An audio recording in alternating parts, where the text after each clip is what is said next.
जय हिंद युवाओं।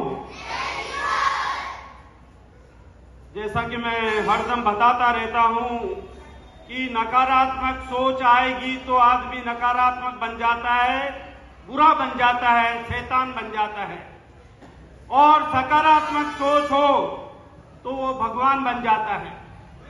इसलिए हमें हरदम सकारात्मक सोचना है और सकारात्मक सोचेंगे तो एक अच्छे इंसान बनेंगे और अच्छे इंसान बनेंगे तो हमारा राष्ट्र भी अच्छा होगा। इस प्रसंग को मैं ऐसे बताना चाहूंगा प्रेरक प्रसंग के रूप में कि एक जंगल में एक शैतान रहता था। अब वो शैतान क्यों बना? नकारात्मक सोच से शैतान बना और उसने एक प्रण लिया कि मेरे राज्य में जो लोग हैं मैं 1000 लोगों को मारूंगा और उनकी अंगुली काटकर मेरे गले में लटकाऊंगा। जब आदमी नकारात्मक सोचता है तो इस तरह का शैतान बन जाता है। गलत बात सोच ली, एक विचार आया और उसने संकल्प इस तरह का लिया। मैं कहता हूं उन्हें संकल्प लो, लेकिन संकल्प सकारात्मक होना चाहिए। नकारात्मक संकल्प जीवन को बर्बाद कर देता है। वो शैतान, वो व्यक्ति जो शैतान बन चुका था, उसने 1000 लोगों को मार के उनकी उंगली काटकर और माला पहनने का ये बात रखी कि मैं ऐसा करूंगा और ऐसा किया।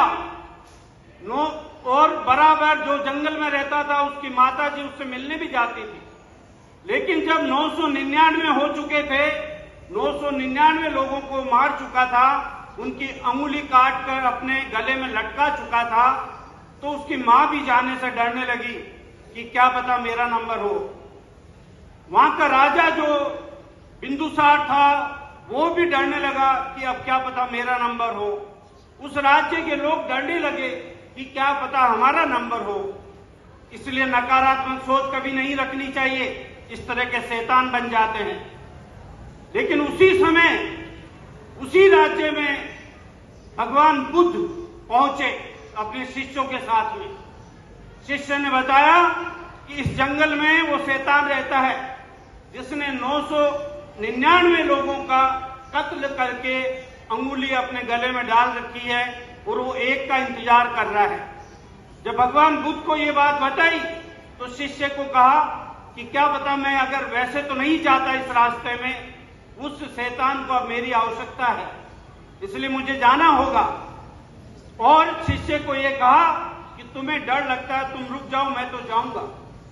भगवान बुद्ध उसी जंगल में निकले, आगे बढ़े, जहां शैतान रहता था वहां पहुंचे।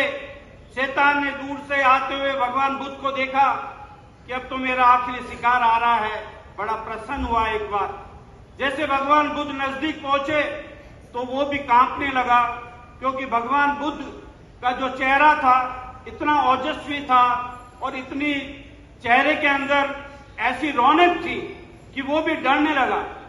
जब वो शैतान अंगुली मार, उसने कहा कि तुम रुक जाओ, मैं तुम्हें मार दूंगा, क्योंकि अब मेरे को एक अंगुली और चाहिए। भगवान बुद्ध ने कहा कि डर क्यों रहे हो, मैं आ रहा हूं तुम्हारे पास में। तब ये बात जब नजदीक पहुंच ही गए तो अंगुली मार ने कहा कि अब मैं मारूंगा मेरी तलवार से, कि मार दो। पर मारने के पहले भगवान बुद्ध ने कहा एक काम करो तुम, कि इस पेड़ की एक डाली को काट के मुझे दे दो। उसने ऐसा ही किया। भगवान बुद्ध प्रसन्न हुए कि है तो शैतान लेकिन कहना तो मान ही रहा अभी भी, इसका मतलब सुधार में कुछ गुंजाइश है। उसने ऐसा ही डाली काट के दी। फिर भगवान बुद्ध ने कहा कि इस डाली को वापस जोड़ दो इस पेड़ से, कि ये कैसे हो सकता है। उंगली मारने का ऐसा हो सकता है क्या? जिस चीज को मैंने काट दिया वापस जुड़ नहीं सकती। भगवान बुद्ध ने कहा इसी तरह जिसको तुम मार चुके हो वापस तुम जिंदा नहीं कर सकते हो, जैसे कि इस डाली को आप जोड़ नहीं सकते हो, तो इस तरह आपको कोई अधिकार नहीं है। जो भगवान ने बनाया है उसको आपको मारने का या उसको तहस नहस करने का या उसको उसकी जगह से हटाने का, जैसे पेड़ से डाली को हटाया गया है। ये कोई अधिकार तुम्हें नहीं है, यही मैं तुम्हें शिक्षा देने आया था, अब चाहो तो मार लो। लेकिन वहीं अंगुली मार को सकारात्मक सोच आ जाती है, भगवान बुद्ध की ये बात उसको काम कर जाती है और वो विश्व की विचारधारा बदल जाती है।